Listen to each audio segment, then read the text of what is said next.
Have to say, I don't know if this is a spoiler, but the gays really come to save the day. They It- do. right? Yeah. Yeah. Well, she's a gay icon, isn't she? Hi, Michelle. How are you doing? I'm good, Caitlin. How are you? I'm great. I loved the film. I'm so excited for everyone to see how this final chapter is going to come to an end. And I have to ask, I love Mary's plot, and we really dive into what society looked like then and how quickly people were to judge just based on who you love or don't love or what you want to do with your life. So how did you feel having that be like a big part of her ending story? Well, I mean, I definitely wasn't surprised that it had come to this. There were rumblings of their marriage being in trouble in the second season, second film. And also I wasn't surprised to see kind of one last challenge thrown at Mary. But we were, I think reading the script for the first time, I was really shocked, as to how she was treated and how a woman um, would have been, shunned out of society. And, there are lines like, people wouldn't have a married woman in the house, a divorced woman in the house. And it was something that we really had to, we had to really lean into those stakes because as a modern woman, I just couldn't believe it. Who cares? Um, but that kind of acts as the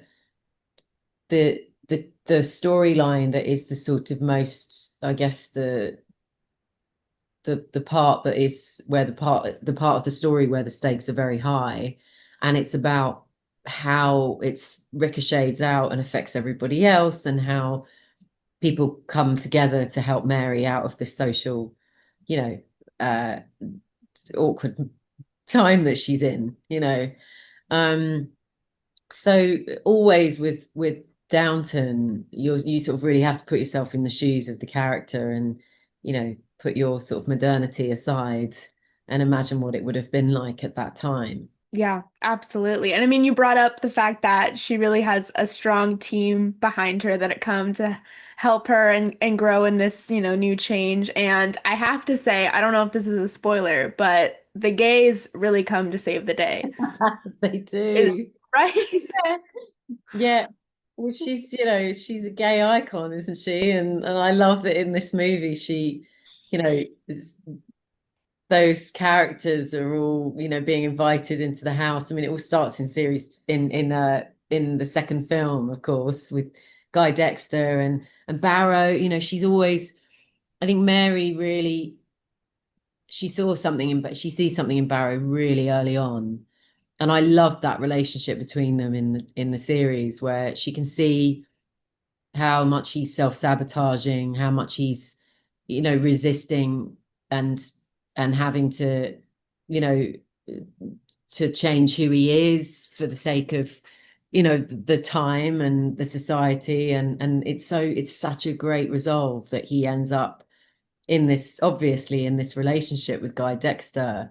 And Mary's thrilled for him. I think that they in some ways connected during the series when she was unhappy and could see that he was deeply unhappy, and struggled with his confidence and his self-esteem.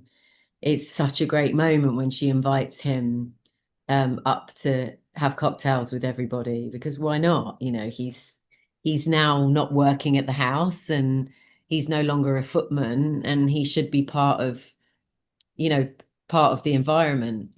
So that storyline has been really lovely. I've always really loved that relationship between Barrow and Mary. So, and I like to think that she, after, the film ends, but I think she's about to go into the library and write some letters to Noel Coward and Guy Dexter and say, "Are you up for a party this weekend?" I like to think that the new generation is going to be, you know, more of a sort of party for them. Yeah. I don't see why not. I mean, now she's getting plays written about her. Like, Yeah, it's gonna like she needs to go up to Hollywood and have a party every night with them. absolutely. Yeah, yeah.